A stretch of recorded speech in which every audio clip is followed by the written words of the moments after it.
আশেক বলি আমরা কখন? ওই নবীর সুন্নত মিষ্টি খাওয়া, ভাত খাওয়ার পরে মিষ্টি খাওয়া, এটা সুন্নত। ওই মিষ্টি খাওয়া সুন্নতটা আমি পালন করি। ময়দানে নবীর ইজ্জত রক্ষায় ময়দানে ঝাঁপিয়ে পড়ে শরীরের তাজা রক্ত জমিনে ফেলে দেওয়াতে সুন্নত, এই সুন্নত আমরা মানতে রাজি না। আসলে আমরা নামদারি কথিত ভক্ত আশেক। আমরা যদি খাঁটি আশেক রাসূল হতে পারতাম, তাহলে ময়দানের মধ্যে বাংলার আনাচে কানাচে যেই কোনো প্রান্তে কোনো বেঈমান নাস্তিকের সাহস হতো না আমার আপনার নবীর এই 95% মুসলমানের দেশের মধ্যে আমার আপনার নবীর বিরুদ্ধে কথা বলবে এমন কোন মারফতের জন্ম হয়নি এই দেশের মধ্যে। ঠিক কিনা ভাই? আজকে আমরা মুসলমান, আমরা আজকে সেই বিচার করি না। আমরা মনে করি আজকে ওর ব্যাপারে বিরুদ্ধে অ্যাকশন নিতে গেলে বিশ্ব মঞ্চ থেকে আমার উপরে আক্রমণ আসবে, প্রতিবেশী দেশগুলো আমার বিরুদ্ধে খেপে যাবে। সেই প্রতিবেশী দেশগুলোর সাথে মিত্রতা রাখতে গিয়ে, বন্ধুত্ব টিকিয়ে রাখতে গেলে এদিক দিয়ে নাস্তিকগুলোকে আমরা ছেড়ে দিচ্ছি। কয়েকদিন পর পর পত্র পত্রিকার মধ্যে নিউজ আসে, বিভিন্ন জায়গা থেকে এক একটি নাস্তিক দাঁড়িয়ে দাঁড়িয়ে যায়, আমার আল্লাহকে তারা অপমান করে, রসুলের বিরুদ্ধে, রসুলের আদর্শ চরিত্র নিয়ে তারা কলঙ্ক লেপন করে। সম্প্রতি 2-3 দিন আগে উপজাতি এক চাকমাই এক ছেলে, তরুণ ছেলে, 15 কিংবা 20 মাঝামাঝি বয়সের ছেলে হবে, এই ছেলেটা লাইভে এসে সরাসরি ওপেন অনলাইনের মাধ্যমে পবিত্র কাবা, পবিত্র কোরআন মাজিদ, মুসলমানদের প্রাণের চাইতেও প্রিয় যে গ্রন্থ এই আল কোরআনকে সে তার লজ্জা স্থানের মধ্যে রাখছে। নাউজুবিল্লাহ। সম্প্রতি 2 দিন আগের ঘটনা, এক চাকমা এক তরুণ ছেলে, এই ছেলে সরাসরি লাইভে এসে উলঙ্গ হয়ে তার লজ্জা স্থানের মধ্যে আমাদের এই আল কোরআন, পবিত্র কোরআনকে দিয়ে রাখছে। ছবি তুলে আমার ফেসবুক সোশ্যাল মিডিয়াতে দিয়ে দিয়েছে। এটা কি হিন্দু দেশ? আজকে তুমি আমার বিরুদ্ধে বলো, আমি কিচ্ছু বলবো না। আমার বাবার বিরুদ্ধে বলো, আমি কিচ্ছু বলবো না। আমার মায়ের, আমার আত্মীয় স্বজন, আমার সন্তান সন্ততি, বিবির বিরুদ্ধে বলো, আল্লাহর কসম আমি কিচ্ছু বলবো না। আমি ধৈর্য ধারণ করে থাকবো। আর যতক্ষণ পর্যন্ত তুমি তোমার সীমা অতিক্রম করে চলে যাবা, লিমিট ক্রস যখন করে ফেলবা, লিমিট ক্রস করতে করতে করতে করতে আল্লাহ এবং তার রাসূলের ইজ্জত নিয়ে যখন টানাটানি করবা, ও মুসলমান, কলিজার ভিতরে সামান্য বিন্দু পরিমাণ যদি ঈমান থাকে, তাহলে কোন মুসলমান ঘরে বসে থাকতে পারে না। ঠিক কিনা ভাই? কোন মুসলমান ঘরে বসে থাকতে পারে না। আজকে আমাদের সেখানে যাওয়ার আমাদের এবিলিটি নাই, যাওয়ার মতো তৌফিক নাই। এই কারণে আমরা এখানে জবাব দিয়ে আমরা প্রতিবাদ করব, এদের তীব্র নিন্দা জানাইবো। আর এই তীব্র নিন্দাটুকু যদি জানাইতে না পারি, নবীজি বলেন তাহলে ওয়াহু আযআফুল ঈমান, ঈমানের তোমার 0% ঈমান। নামাজ পড়তে পারো, তাহাজ্জুদ করতে পারো, কোরআন তেলাওয়াত করতে পারো, শরীরে লম্বা জামা লাগাইতে পারো, টুপি ঠিকই লাগাইতে পারো, হজ করতে পারো, অবশ্যই আমি রাসূলকে অনুসরণ করো। বলেন সুবহানাল্লাহ। আমি রাসূলকে যদি অনুসরণ করতে পারো তাহলে কি হবে? ইউহিব্বুকুমুল্লাহ ওয়া ইয়াগফির লাকুম যুনুবাকুম। আল্লাহ পাক তোমাদেরকে 2টা পুরস্কার দিবে। কয়টা? 2টা। 1 নাম্বার পুরস্কার হলো ইউহিব্বুকুমুল্লাহ, আল্লাহ পাক স্বয়ং তোমাদেরকে ভালোবাসবে। বলেন সুবহানাল্লাহ। দ্বিতীয় পুরস্কার ওয়া ইয়াগফির লাকুম যুনুবাকুম, আল্লাহ পাক তোমাদের পিছনের কৃতকর্মের সমস্ত গুনাহগুলোকে আল্লাহ পাক মিটিয়ে দিবেন। সুবহানাল্লাহ।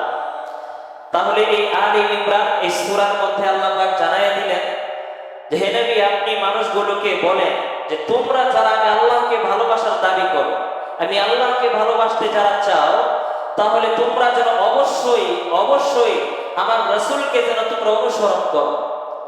রাসূলের অনুসরণ যদি তোমরা করো, তাহলে আল্লাহ পাক তোমাদের কি করবে? ভালোবাসবে। শুধু তাই নয়, ভালোবেসে আল্লাহ পাক তোমার জীবনের সমস্ত গুনাহগুলোকে মাফ করে দিবে। সুবহানাল্লাহ। অন্য হাদিসে রাসূল কারীম সাল্লাল্লাহু আলাইহি ওয়াসাল্লাম বললেন, লা ইউমিনু আহাদুকুম হাত্তা আকুনা আহাব্বা ইলাইহি মিন ওয়ালিদিহি ওয়া ওয়ালাদিহি ওয়ান নাসি আজমাইন।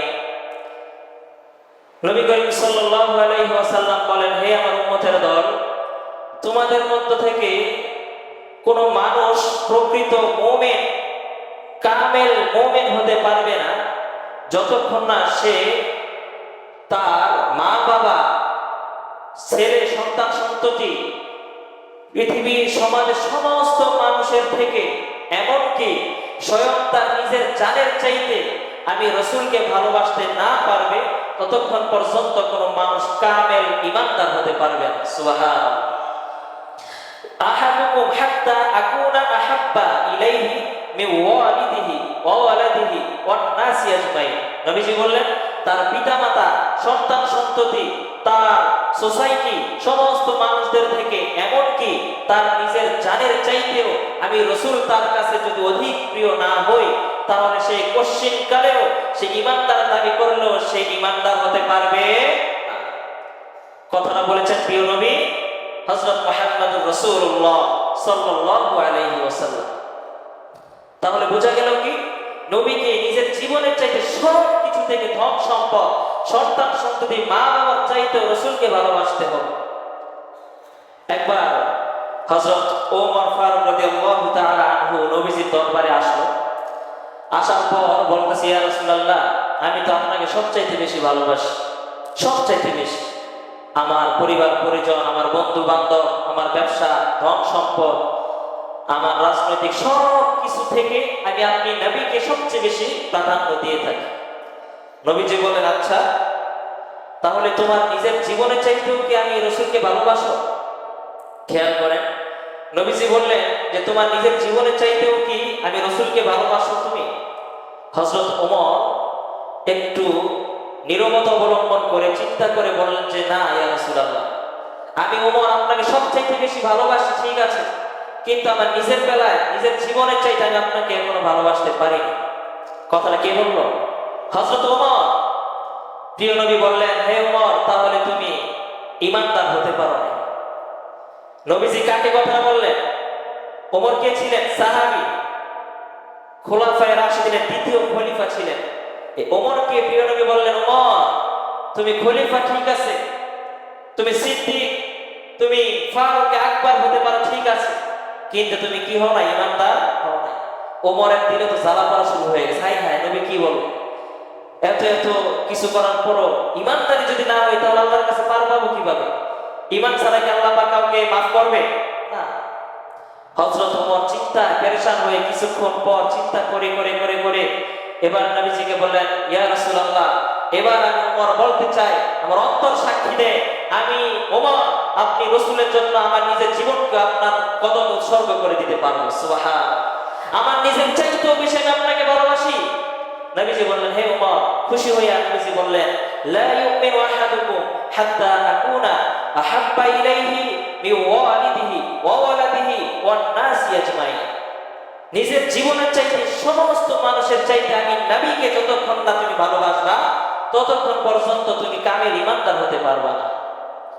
আয়াতের মধ্যে আল্লাহ তাআলা বললেন যে যারা আমি আল্লাহকে ভালোবাসো, আল্লাহকে পেতে চাও, অবশ্যই তারা যেন আমি রসুলকে অনুসরণ করে, আমার রসুলকে যেন তারা ইতাআত করে। হাদিসের মধ্যে নবী করিম সাল্লাল্লাহু আলাইহি ওয়াসাল্লাম বলে দিলেন যে তোমরা ততক্ষণ পর্যন্ত ঈমানদার হতে পারবা না যতক্ষণ না আমি রসুলের আনিত সমস্ত বিধিবিধানগুলো পালন করতে গিয়ে তোমার নিজের জীবন চাইতেও, তোমার জীবনের চাইতেও আমি রসুলের হুকুম আহকামগুলোকে তুমি না মানতে পারবা, ততক্ষণ পর্যন্ত তুমি ঈমানদার হতে পারবা না। এই ঘোষণা, এই কথাগুলো কি আমার ভাই? আল্লাহ এবং তার রাসূলের কথা, ঠিক কিনা ভাই? আজকে আমরা সমাজের মধ্যে মানুষ আছি, আমার এই সোনার দেশে প্রায় 95% মুসলমান, সবাই কিন্তু ঈমানদার ঈমানদার বলে স্লোগান দেয়, ঈমানের দাবিদার সবাই, ঠিক কিনা ভাই? আজকে আমাদের প্রেমে, আমাদের অন্তরে রাসূলের প্রেম ভালোবাসা, আল্লাহর প্রেম, আল্লাহর ভালোবাসা যদি আমাদের মাঝে যদি শতভাগ থাকতো, তাহলে আজকে আমাদের এই সোনার দেশে, মুসলমানদের দেশে, মসজিদ মাদ্রাসার দেশে, ওলি আল্লাহ এই বাংলাদেশের মধ্যে কোন নাস্তিক আমি আমার আল্লাহর এবং রসুলের বিরুদ্ধে কথা বলতে পারতো না। আজকে আমি ঈমানদার, রসুলের প্রেমিক, রসুলের আশিক দাবি করি, অপরদিকে আমার রসুলের ইজ্জত নিয়ে মানুষ নাস্তিকগুলো হেনস্থা করা শুরু করে দিয়েছে। অমুসলিম বেঈমান মুশরিকগুলো আমার আপনার রাসূলের চরিত্রে কলঙ্ক লেপন করা শুরু করে দিয়েছে। আমি মুসলমান হয়ে অজপাড়া গায়ের মধ্যে জামে মসজিদে বসে বসে 5 ওয়াক্ত নামাজ পড়ি, নামাজের পরে নফল ইবাদত করি, জিকির আজকার করি, তাসবিহ তাহলিল করি, কোরআন তেলাওয়াত করি, তাহাজ্জুদ নামাজ আমার ছুটে না। অপরদিকে রাজনৈতিক মঞ্চের নেতাগুলো তোমার রাসূলকে নিয়ে, তোমার আল্লাহকে নিয়ে কটূক্তি করে, আর তুমি সেই খবর রাখো না। প্রিয় নবীর হাদিস সাক্ষী, হাদিস প্রমাণ করে তুমি নামাজ যদিও করে থাকো, তুমি এলাকার মধ্যে যদি হাজির হয়েও থাকো, তারপরে তুমি আল্লাহর কাছে ঈমানদার হবে না, ঈমানদার হতে পারবে না। প্রিয় নবী হযরত ওমরকে বললেন, হে ওমর, তুমি ঈমানদার নও, তুমি এখন ঈমানদার হতে পারো নাই। সেই ক্ষেত্রে আমি আপনি কোথায় আছি বলেন তো দেখি? আমার আপনার নেক আমল কি হযরত ওমরের চাইতেও বেশি? কথা বলেন নাকি বেশি? সেই ওমর, সেই ওমরের নেক আমল রাসূল করিম বলেন, আকাশের নক্ষত্রগুলো কোন মানুষের পক্ষে সম্ভব না। নক্ষত্রগুলো গোনা সম্ভব? সম্ভব না। এরপরেও যদি কোনো মানুষ যদি আকাশের তারকাগুলো গুনে গুনে শেষ করেও ফেলে, কিন্তু আকাশের নক্ষত্রগুলো গুনে গুনে গুনে গুনে এক সময় শেষ হবে, কিন্তু আমার ওমরের নেক আমলগুলো গুনে গুনে শেষ করা সম্ভব না। সেই ওমরকে আল্লাহ রাসূল ধমক দিয়ে বলে, হে ওমর, তুমি ঈমানদার হও নাই, কামিল মুমিন তুমি এখনো হতে পারো নাই, যতক্ষণ না তুমি নিজের জীবনের মায়া ত্যাগ করে আমি রাসূলের ইজ্জত রক্ষায় তুমি ময়দানে ঝাঁপিয়ে না পড়বা, এই সাহস, এই ঈমান যতক্ষণ না তোমার অন্তরে সঞ্চয় হবে, ততক্ষণ পর্যন্ত তুমি কামিল ঈমানদার হবা না। ও মুসলমান বন্ধুরা, আমার বলতেছিলাম, রাসূলের আশিক যদি আমরা হতে চাই, রাসূলের মহব্বতের দাবিদার আমরা যারা রয়েছি, আমাদের উচিত হক্কানি ভাবে রাসূলের আশিক হয়ে দুনিয়ার মধ্যে থাকা। কথা, জবান এবং অন্তরে এক হওয়া, মনে একটা জবানে আরেকটা, এটার নাম হচ্ছে মুনাফিকি, ঠিক কিনা ভাই? মুখের মধ্যে একটা, অন্তরে আরেকটা, কথার সাথে অন্তরের মিল নাই, এই যে এটি হচ্ছে মুনাফিকি খাসলাত। প্রকৃতি ইমানদার তারা মুখে যেটা বলবে অন্তরে সেইটা থাকবে, অন্তরে যেটা মুখে তারা সেইটাই বলবে, এটাই হচ্ছে ইমানদারের আলামত। আমি যদি রাসূলের আশিক দাবি করি, রাসূলের মহব্বত যদি অন্তরে থাকে, তাহলে আমি রাসূলের অপর দিকে বেঈমানগুলো রাসূলের ইজ্জত নিয়ে টানাটানি করে, রাসূলের নবুয়তি দরওয়াজা নিয়ে টানাটানি করে, আমি কিভাবে নির্বিঘ্নে নিশ্চিন্তে শান্ত মনে পরিবার পরিজন নিয়ে আমি কিভাবে এখানে পড়ে থাকি বলেন তো? রাসূলের সামনে আমি কি জবাব দেব? যেই দিন রাসূল করিম সাল্লাল্লাহু আলাইহি ওয়াসাল্লাম আমার আপনার জন্য সুপারিশ করবে, হাউজে কাউসারের পানি নিয়ে নবীজি অপেক্ষা করবে, সেই দিন আমি কোন মুখে কোন ঈমান নিয়ে রাসূলের কাছে সেই দিন আমি সুপারিশের জন্য দাঁড়াইব? নবীজি যদি বলে, তোমার জীবন দশায় তুমি জীবিত ছিলা, তোমার দেশের মধ্যে কোটি কয়েক নাস্তিকগুলো আমার ইজ্জত নিয়ে টানাটানি করেছে, আল্লাহর কালিমার উপরে তারা কলঙ্ক লেপন করেছিল, তুমি সেই দিন কোনো প্রতিবাদ করো নাই, তুমি তোমার নিজের ইবাদত নিয়ে তুমি ব্যস্ত ছিলা, তুমি নিজের পরিবার পরিজন নিয়ে তুমি ব্যস্ত ছিলা, সেই দিন আল্লাহ রাসূলের কাছে আমরা কি জবাব দিব বলেন তো? লাইলি মজনুর ঘটনা আপনারা শুনছেন, অনেকেই শুনছেন না? এটা যদিও কাল্পনিক একটা গল্প, তারপরে এখানে অনেক কিছু শিক্ষা আছে আমাদের জন্য। এই লাইলি মজনু গল্পের মধ্যে পাওয়া যায় একটা ঘটনাটা আপনাদেরকে বলি। একবার লাইলি সে তার খাদেমা, তার দাসীকে বলল যে ওই যে দূরের জঙ্গলের ভিতরে আমার একজন আশিক আছে মজনু, সে কয়েকদিন যাবৎ খানা পিনা না খেয়ে একেবারে দুর্বল অসহায় হয়ে জঙ্গলের ভিতরে সে গাছের নিচে আরাম নিচ্ছে, সে সেখানে বসে আছে, তুমি যাও তার কাছে এক পেয়ালা দুধ নিয়ে যাও, তার কাছে নিয়ে দিয়ে আসো, বলবা যে এগুলো লাইলি আমি তাকে পাঠিয়েছি। সে তার দাসীকে এই কথাটা বলল। অপরদিকে এক প্রতারক, এক বাপ্পা ভণ্ড এই কথাটা শুনে ফেলছে। সেই কথাটা শোনার পর ওই যে জঙ্গলের যে দিক দিয়ে মজনুর কাছে যায়, ওই রাস্তার আগেই এই যে বাপ্পাটায় মজনুর বেশে বসে আছে। তো দাসী এবার দুধ নিয়ে যাচ্ছে, মজনুকে দিবে, কারণ মজনুকে আগে সে কখনো দেখে নাই। লাইলি বলে দিয়েছে যে দেখবা সে আমার জন্য পাগল, লাইলা লাইলা লাইলা লাইলা জিকির করতেছে, আমার প্রেমে পাগল হয়ে সে একেবারে দুর্বল অসহায় হয়ে গিয়েছে, একেবারে দুর্বল হয়ে সে গাছের গোড়ায় বসে আছে, তার কাছে নিয়ে দিয়ে আসলো। এই কথা শুনে মজনু, নকল মজনু, সেই জঙ্গলের পথের শুরুতেই সে বসে বসে ইয়া লাইলা ইয়া লাইলা ইয়া লাইলা জিকির করতেছে। কাজের বেটি দাসী সে দুধ নিয়ে যাচ্ছে, সে ভাবছে হয়তো এটাই মনে হয় সেই মজনু যার কথা লাইলি বলেছে। সে ওই বাপ্পা মজনুর কাছে নিয়ে দুধগুলো দিল, বলল যে এই দুধগুলো আমার মহাজন আপনাকে দিয়েছে, আপনি খান। তো এরকম করে প্রতিদিন লাইলি দুধ পাঠায়, আর এই দুধগুলো কে খায়? ওই বাপ্পার প্রধারক ভণ্ড মজনু খায়। তো লাইলি এবার চিন্তা করলো কি রে, মজনু আমার এত আসে, তা আমি প্রতিদিন তার জন্য দুধ পাঠাই, সে বিনিময়ে আমার কাছে কোনো সংবাদও দেয় না, কাজের বেটির কাছে কোনো কিছু বলেও দেয় না, আমাকে দেখতেও চায় না, আমাকে কোনো ভালোবাসা নিবেদন এরকম কোনো ছন্দ কবিতা কিছুই আমাকে বলে না। ব্যাপারটা কি, ওকে আসলে আমার আসে? তো এবার মজনুকে পরীক্ষা করার জন্য লাইলি এবার কি করলো, দাসীকে ডাকাইয়া বলল যে এই খালি পেয়ালাটা ওই মজনুর কাছে নিয়ে দিবি। মজনুকে নিয়ে দিবি, দেওয়ার পর মজনুকে বলবি যে আপনার লাইলি অনেক অসুস্থ, তাকে বাঁচানোর জন্য ডাক্তার বলেছে অনেক রক্তের প্রয়োজন। এই খালি পেয়ালার মধ্যে আপনি লাইলির জন্য কি দিবেন, এক বাটি রক্ত যদি দেন তাহলে আপনার মাহবুবা, আপনার আশেকা, সে বেঁচে যাবে। তো এবার দাসী গেছে, এবার মজনুর কাছে যখন নিয়ে দিল, মজনু তখন পেয়ালা উল্টায় দেখে দুধ নাই, খালি পেয়ালা। খালি পেয়ালা, বলতেছে কি ব্যাপার, আজকে দুধ কই? বলতেছে আজকে দুধ দেয় নাই, আপনার লাইলি অনেক অসুস্থ, তো লাইলি বলছে আপনাকে আপনার শরীর থেকে কিছু তাজা রক্ত দিতে, তাহলে আপনার লাইলি বেঁচে যাবে। এবার এই ভণ্ড প্রতারকের মুখ উন্মোচন হয়ে গেছে। ও ভয়ে বিতহল হয়ে গিয়ে বলে, আমি তোমার লাইলির আসল আশিক তো আমি না, আমি তো লাইলির আসল মজনু না। আসল মজনু যিনি, তিনি জঙ্গলের ভিতরে এখনো লাইলা লাইলা করতেছে। তো দাসী বলে তাহলে তুমি কে? বলতেছে আমি হচ্ছে ভণ্ড প্রতারক, আসলে আমি আশেকে লাইলি নয়, আমি হচ্ছে আশেকে ভণ্ড, আশেকে লাইলি। ঠিক কিনা ভাই? এরপরে যখন পিছনে ভিতরে গিয়ে দেখলো, যাওয়ার পর দেখে যে আসলে একজন লাইলির প্রেমিক আসক্ত হইয়া লাইলির প্রেমী মাতোয়ারা হয়ে লাইলি লাইলি চলতে চলতে প্রাণ যায় যায় অবস্থা। এমন সময় তার কাছে গিয়ে দাসী বলল যে তোমার লাইলিকে বাঁচার জন্য এক পেয়ালা রক্তের দরকার। সাথে সাথে ওই আসল আশেকে, খাঁটি আশেক যিনি, সাথে সাথে ওই ছুরি দিয়ে হাত কেটে তাজা রক্তে এক পেয়ালা রক্ত দিয়ে দিল। তাহলে আসল আশেক আর ভণ্ড আশেক এখানে কিন্তু প্রমাণ হয়ে যায়। আজকে আমরা সমাজে এক শ্রেণীর আশেক আছে, নবীর আশেক, আল্লাহর আশেক, ইসলামের আশেক। এরা আশেক আশেক বলি আমরা কখন? ওই নবীর সুন্নত মিষ্টি খাওয়া, ভাত খাওয়ার পরে মিষ্টি খাওয়া, এটা সুন্নত। ওই মিষ্টি খাওয়া সুন্নতটা আমি পালন করি। ময়দানে নবীর ইজ্জত রক্ষায় ময়দানে ঝাঁপিয়ে পড়ে শরীরের তাজা রক্ত জমিনে ফেলে দেওয়া যে সুন্নত, এই সুন্নত আমরা মানতে রাজি না। আসলে আমরা নামদারি কথিত ভক্ত আশেক।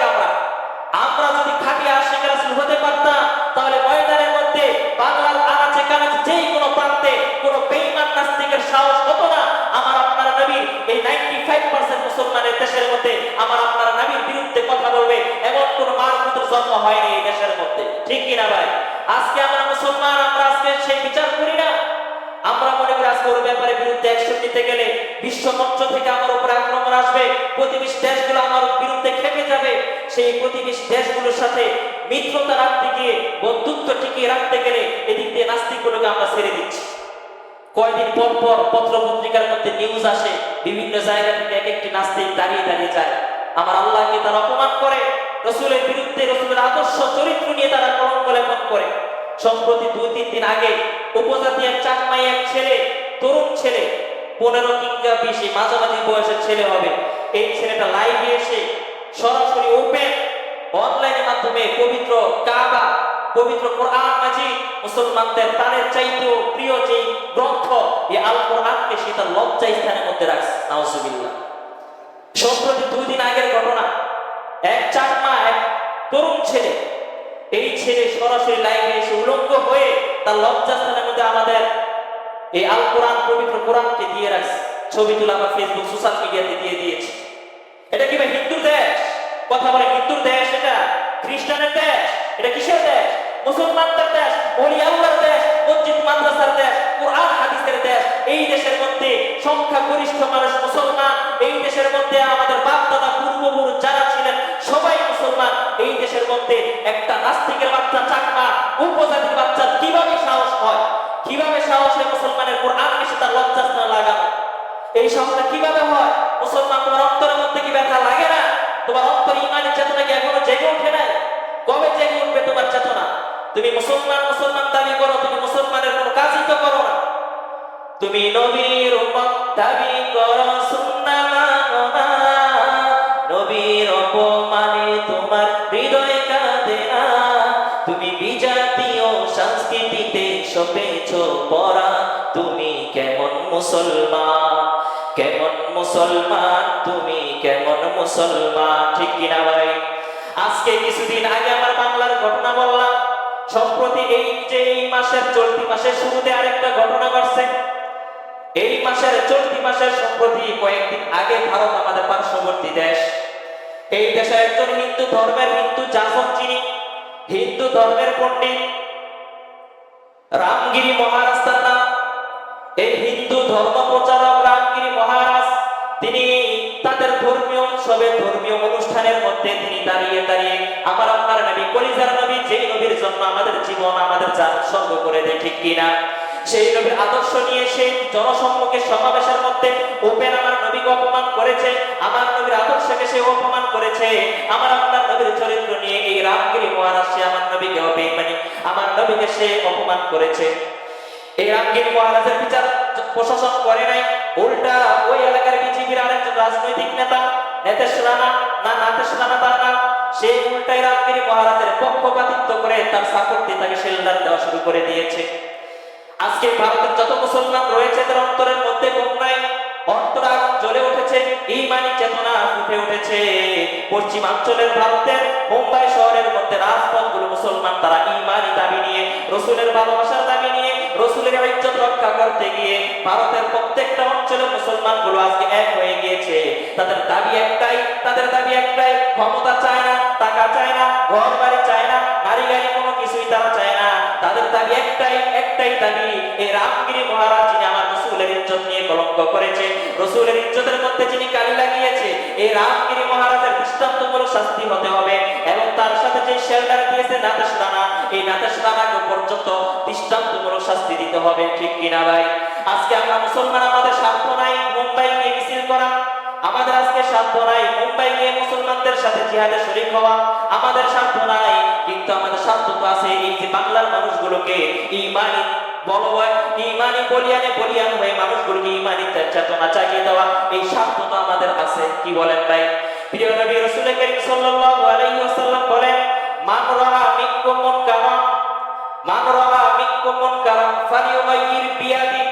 প্রিয় নবী বলেন, তোমাদের মধ্য থেকে কেউ যদি কোনো অন্যায় দেখে, যদি জুলুম দেখে, তাহলে সে যেন তার হাত দিয়ে সেটা প্রতিহত করে দেয়।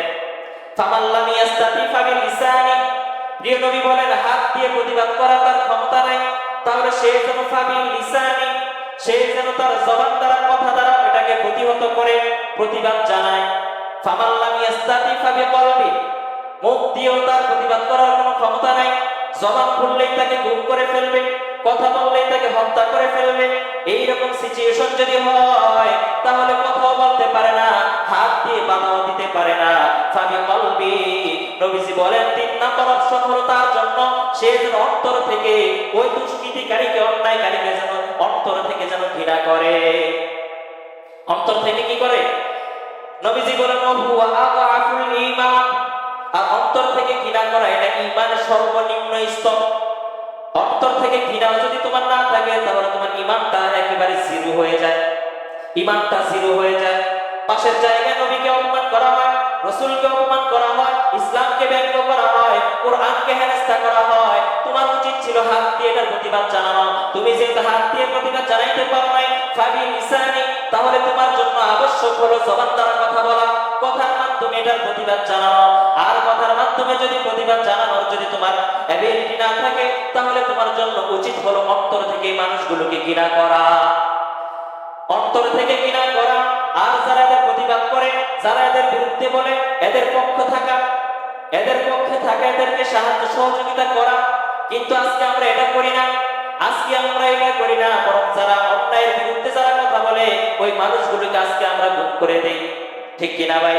আবার তুমি বলো মুসলমান, কোন মুখ দিয়ে তুমি মুসলমান দাবি করো? কোন মুখটা দিয়ে তুমি মুসলমান দাবি করো? তোমার অন্তরের মধ্যে ব্যথা লাগে না? নবীকে নিয়ে কথা বলা হয়, তোমার অন্তরে ব্যথা লাগে না? আল্লাহকে ফকির বলা হয়েছে, নাউজুবিল্লাহ, আল্লাহকে নিয়ে কথা বলা হয়, তোমার অন্তরে কোনো ব্যথা লাগে না? উল্টা যারা কথা বলে এদেরকে তুমি দেখতে পারো না। তোমার অন্তর কেমন? তোমার ঈমানের মধ্যে কি ঈমানের চেতনা নাই? তোমার অন্তরে কি সেই ঈমানের পাওয়ার কি এখনো নাই? ঈমানটা কবে জেগে উঠবে? এই ঘুমন্ত ঈমান নিয়ে তুমি কবরে যদি যাও, তোমার আল্লাহর কসম করে বলি, ঘুমন্ত ঈমান নিয়ে কবরে গেলে তোমার কোনো রক্ষা থাকবে না। অথচ সাহাবায়ে কেরামদের ঈমান কেমন ছিল দেখেন। সাহাবায়ে কেরামরা কিভাবে রাসূলকে ভালোবেসেছে, তারা মুখে যেরকম বলতেন, অন্তর থেকে তারা সেটা বাস্তবায়ন করে দেখিয়েছে। আজকে আমরা মুখে মুখে বলি ভালোবাসি ভালোবাসি, আসলে বাস্তবে আমরা সেই তাদের কাছে আমরা যাই না। কিন্তু সাহাবায়ে কেরাম তারা ঈমানের পরীক্ষায় শতভাগ তার নাম্বারে উত্তীর্ণ হয়েছে। আল্লাহ বলেন উলাইকাল্লাযীনা ইমতাহানাল্লাহ উলাইকাল্লাযীনা ইমতাহানাল্লাহু কুলুবাহুম লিত্তাকওয়া। আমি আমার রাসূলের সাহাবীগুলোর ঈমানকে আমি পরীক্ষা করে নিয়েছি, আমি দেখতে পেয়েছি তাদের মধ্যে ঈমান শতভাগ ভরপুর আছে। বলেন সুবহানাল্লাহ। সূরা বাকারা শুরুতে আল্লাহ বলে দিলেন আমিনু কামা আমানান নাস, আমিনু কামা আমানান নাস। ও দুনিয়ার মানুষ, তোমরা যারা ঈমান আনয়ন করেছো, ভবিষ্যতে যারা ঈমান আনবা, তোমরা যেন আমার রাসূলের সাহাবীরা যেইভাবে ঈমান আনয়ন করেছে ঠিক সেইভাবেই তোমরা ঈমান আনয়ন করো। বলেন সুবহানাল্লাহ। তার কেমন ঈমান আছে আল্লাহ পাক আমাদেরকে বলে দিলেন, এই দুনিয়ার কিয়ামত পর্যন্ত আনেওয়ালা যত মুসলমান আছো, ভবিষ্যতে যারা আসবা, তোমরা তোমাদের ঈমানটাকে আমার রাসূলের সাহাবীদের ঈমানের সাথে মিলিয়ে নাও, এদের মতো ঈমান আনো। এরা যেভাবে আমার আল্লাহকে ভালোবেসেছে, আমার রাসূলকে তারা যেভাবে ভালোবেসেছে, তোমরা ওগুলো ফলো করো, ওইভাবে তোমরা ঈমান আনয়ন করো। মুখে মুখে ভালোবাসা বললেই হবে না, ভালোবাসা প্রমাণ দিতে হবে, রাজপথে নেমে জীবন উৎসর্গ করে দিতে হবে। ও তুমি সন্তানের মায়ায় তুমি রাজপথে যেতে পারো না, মিছিলে যেতে পারো না, সন্তান তোমাকে বাধা হয়ে দাঁড়ায়, বিবি তোমার পথে বাধা হয়ে দাঁড়ায়, তোমার নিজের জানের মায়া তোমার জন্য বাধা হয়ে দাঁড়ায়। রাসূল বলে ওমর তুমি ঈমানদার হতে পারো নাই, হে ওমর তুমি এখনো এই কামেল ঈমানদার হও নাই। কোথায় সেই ওমর আর কোথায় আমি আর আপনি বলেন তো দেখি। আমার আপনার থার্মোমিটার একটু মাপেন, আমার আপনার অবস্থাটা কোথায় যাবে সেদিন। আল্লাহ রাসূলের সাহাবী হযরত আমর ইবনুল আস রাদিয়াল্লাহু তাআলা আনহু, আমর ইবনুল আস রাদিয়াল্লাহু তাআলা আনহু যুদ্ধ করতে করতে করতে মিশর জয় করে এবার জেরুজালেমের পথে রওনা করছেন। মুসলিম সেনাপতি দলপতি হযরত আমর ইবনুল আস সৈন্য সামন্ত নিয়ে ঘেরাও করতে করতে জেরুজালেম দেশের চৌরাস্তা পর্যন্ত পৌঁছে গেছে। জেরুজালেমটা ছিল খ্রিস্টানদের আয়ত্তে, এটা খ্রিস্টান দেশ, ওই দেশের জনগণ সকলেই ছিল খ্রিস্টান, ওই দেশের ওই সময় শাসক তিনিও ছিলেন খ্রিস্টান। খ্রিস্টানরা যেহেতু হযরত ঈসাকে মানে, ঈসাকে তারা নবী হিসেবে এখনো তারা মানে, ঈসাকে তারা ভরপুর সম্মান তারা করে। জেরুজালেমের চৌরাস্তার মধ্যে একটা হযরত ঈসা আলাইহিস সালাতু ওয়াস সালামের একটি ভাস্কর্য, একটি মূর্তি লাগানো ছিল। খেয়াল করেন, জেরুজালেমের চৌরাস্তায় হযরত ঈসা আলাইহিস সালাতু ওয়াস সালামের একটি মূর্তি লাগানো ছিল। আর এদিক দিয়ে মুসলিম সেনাপতি হযরত আমর ইবনুল আস তিনি যুদ্ধ করতে করতে করতে করতে জেরুজালেমের চৌরাস্তা পর্যন্ত পৌঁছে গেছে। এই সংবাদটা ওই খ্রিস্টান দলপতির কানে পৌঁছে গিয়েছে যে মুসলমানরা যুদ্ধ করার জন্য আমাদের পর্যন্ত চলে আসছে। এবার সে এটাও জানে যে মুসলমানরা যেখানে যে যুদ্ধে তারা যায়, প্রত্যেকটা যুদ্ধে তারা বিজয়ী লাভ করে, এটা ওই খ্রিস্টান দলপতি সেও জানে। তো সে মনে মনে ভাবছে যে এবার যেহেতু মুসলমানরা চলে আসছে, এবার আর আমাদের কোনো উপায় নেই, এবার আমাদের পরাজয় পরাস্ত্র বরণ করতে হবে। এদিক থেকে ওই খ্রিস্টানদের যে মূর্তিটা ছিল, তাদের নবীর যে মূর্তি ছিল, ঈসা নবীর মূর্তি, ওই মূর্তির নাকটাকে যেন ভেঙে ফেলছে, নাকটা ভেঙে ফেলছে। এবার খ্রিস্টান দলপতি এবার ক্ষিপ্ত হয়ে রেগে রেগে এবার হযরত আমর ইবনুল আস মুসলিম সেনাপতির কাছে তিনি পত্র লিখলেন। পত্রের মধ্যে লেখা ছিল, হে মুসলিম সেনাপতি, তোমরা আমাদের সাথে যুদ্ধ করতে আসছো, ভালো কথা, যুদ্ধ করবা, যুদ্ধের মাধ্যমে ফলাফল যা আসবে সেটাই বাস্তবায়ন হবে, হয়তো তোমরা বিজয়ী হবে না, আমরা বিজয়ী হব, কিন্তু তোমরা আমাদের নবীর নাক কেন তোমরা ভেঙেছো? আমাদের নবীর নাক ভেঙেছো কেন? আমাদের নবীকে অপমান তোমরা কেন করেছো? হযরত আমর ইবনুল আস তিনি অসত্য নবী, নূহ নবী তিনি অসত্য নবী, প্রত্যেকটা নবীর উপরে আমরা সমান তালে আমরা ঈমান রাখি, সুতরাং আমরা তোমাদের ঈসা নবীর মূর্তি কেন আমরা ভাঙতে যাব? ঈসা নবীর নাক কেন আমরা ভাঙতে যাব? বরং ঈসা নবীকে সম্মান করার জন্য আল্লাহ পাক আমাদেরকে আদেশ করেছেন, ঠিক কিনা ভাই? আমরা ঈসা নবীকে সম্মান করি না? খ্রিস্টানরা এরা ঈসাকে সম্মান করে, অন্য কোন নবীকে তারা সম্মান করে না, কিন্তু আমরা মুসলমান সমস্ত নবীকে সমান তালে আমরা ভালোবাসি, ঠিক কিনা? এখন ওই খ্রিস্টান সেনাপতি সে মানতে নারাজ, সে মানছে না, সে বলে যে না তোমরাই ভাঙছো, এখানে তোমরা এতদিন ছিলে না, মূর্তিটা অক্ষুণ্ণ ছিল, আজকে মুসলমান তোমরা আসছো যুদ্ধ করতে, আজকে এই নাকটা নাই, তোমরা তারা কেউ এটা ভাঙিয়ে নেয়। হযরত আমর ইবনুল আস দেখলেন যে না, খ্রিস্টান সেনাপতি সে কিছুতেই মানছে না। এবার ওই খ্রিস্টান সেনাপতি বললেন যে ঠিক আছে, তোমরা যেহেতু মানতেছো না, তোমরা যেহেতু এটা মেনে নিচ্ছ না, তাহলে আমরা আগামীকাল এই জায়গায় তোমাদের নবী মুহাম্মদের একটা মূর্তি বানাবো। মূর্তি বানানোর পর তোমাদের নবী মুহাম্মদের এই মূর্তি থেকে নাকটা আমরা ভেঙে আমাদের ঈসা নবীর নাকের প্রতিশোধ আমরা নিব। নাউজুবিল্লাহ। খেয়াল করে, নবীজির মতো একটা মূর্তি বানাবে, তোমাদের নবী মুহাম্মদের একটা মূর্তি বানানোর পর সেই মুহাম্মদ নামক ওই মূর্তির নাক ভেঙে আমাদের নবীর নাকের প্রতিশোধ আমরা নিব। হযরত আমর ইবনুল আস বলেন, এই বেকুব কোথাকার, নাকের বদলে যদি নাক নিতেই হয় তাহলে আমাদের নবীর মূর্তি বানিয়ে কৃত্রিম নাক নেওয়ার দরকার কি? আমি রাসূলের সাহাবী, এখনো জীবিত আছি, আর তুমি আমার নবীর নাক মূর্তি বানিয়ে নবীর কৃত্রিম নাক ভেঙে আমার নবীর অপমান করবা, এটা আমি আমর ইবনুল আস বেঁচে থাকতে এটা আমি বরদাস্ত করব না। আমি বেঁচে থাকতে বরদাস্ত করব না। হে খ্রিস্টান বেঈমান, শুনে রাখ, তোর যদি নাকের প্রয়োজন হয়, এতই যদি নাকের প্রয়োজন হয়, তাহলে আমার নবীর মূর্তি বানিয়ে কৃত্রিম নাক নেওয়ার কোনো দরকার নাই, আমি আমর ইবনুল আসের তাজা নাক কেটে নিই। সুবহানাল্লাহ। আর আসতে বলেন সুবহানাল্লাহ। কি ঈমান ছিল তাদের! এবার তো কথা শুনে খ্রিস্টান দলপতি সে খুশি, হাই হাই, চাইছিলাম কি, পেয়ে গেছি কি। সেনাপতি, মুসলিম সেনাপতির নাক যদি কাটা যায় তাহলে তো এমনি আমরা বিজয়ী, যুদ্ধের দরকার নাই। খুশি, খুশিতে সে আত্মহারা হয়ে সাথে সাথে এলান করে দিলেন, ঘোষণা দিয়ে দিলেন যে অমুক দিন অমুক জায়গায় এতটা বাজে মুসলিম সেনাপতির নাক কাটা হবে, তোমরা সবাই চলে আসবে। নির্ধারিত সময়ে নির্ধারিত জায়গায় ওই জেরুজালেমের সমস্ত খ্রিস্টান মানুষগুলো, প্রায় ইতিহাস লেখে প্রায় 50,000 অধিক খ্রিস্টান মানুষ সেই সমাবেশের মধ্যে শরীক হয়েছে, সবাই উপস্থিত।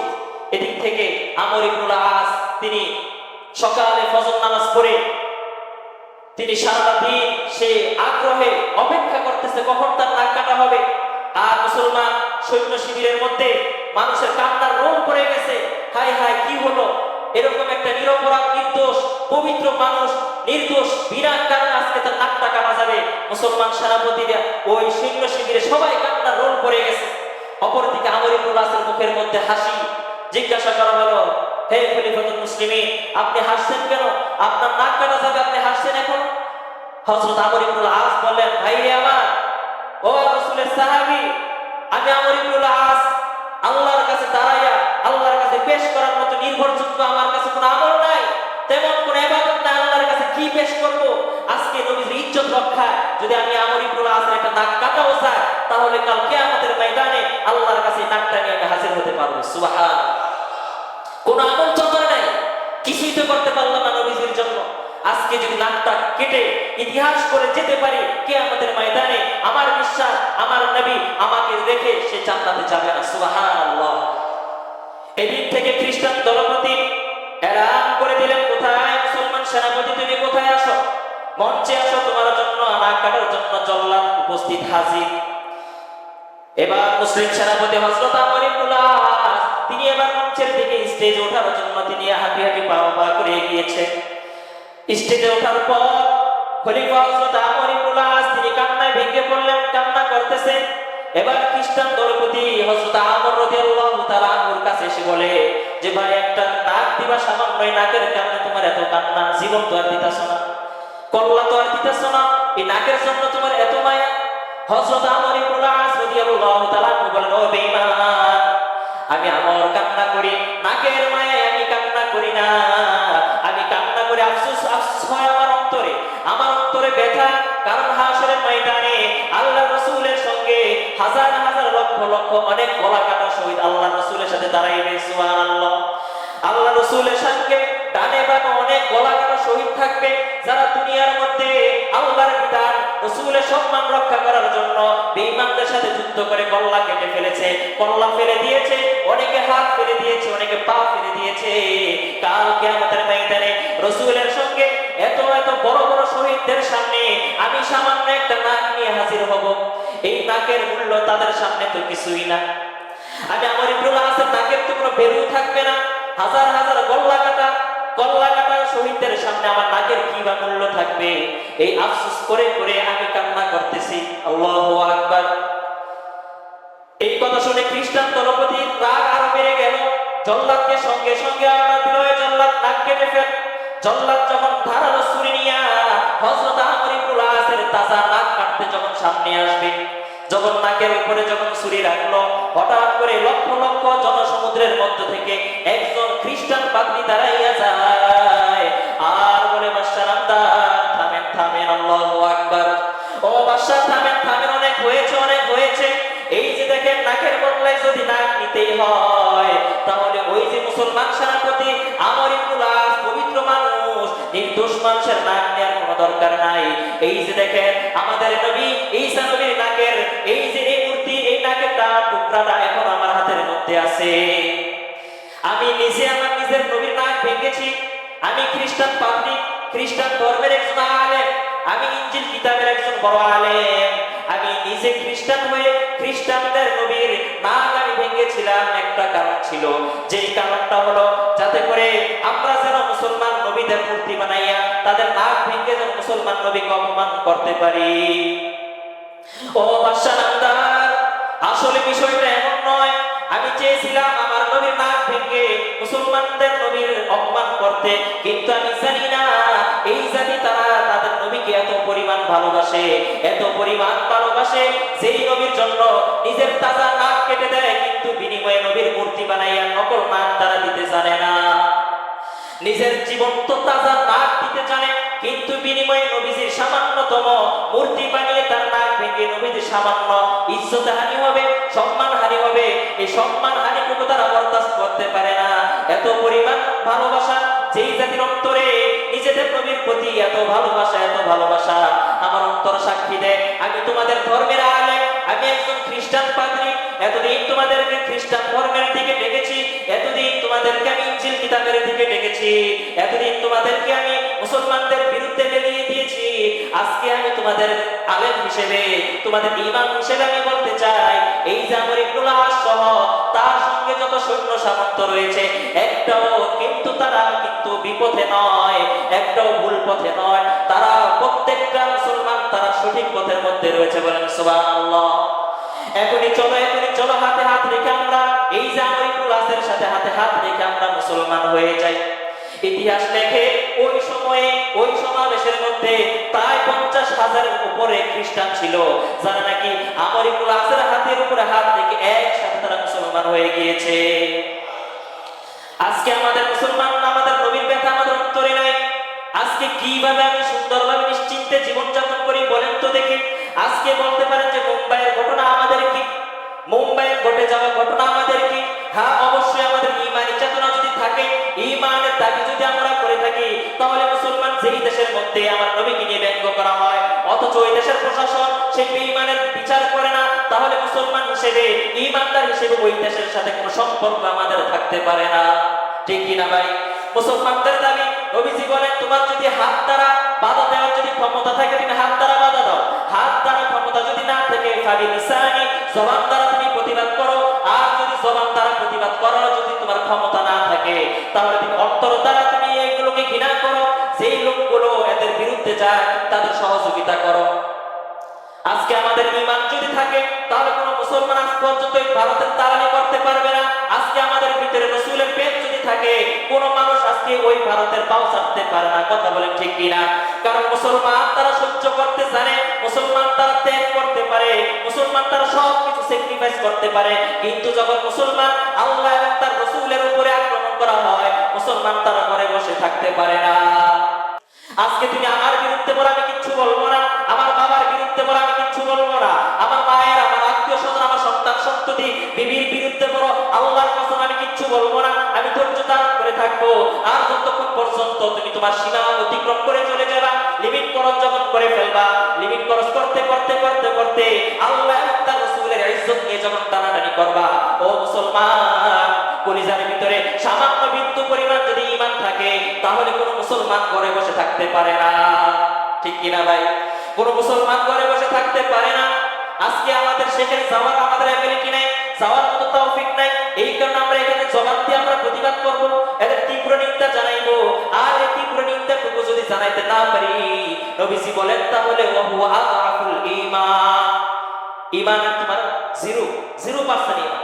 নামাজ পড়তে পারো, তাহাজ্জুদ করতে পারো, কোরআন তেলাওয়াত করতে পারো, শরীরে লম্বা জামা লাগাইতে পারো, টুপি ঠিকই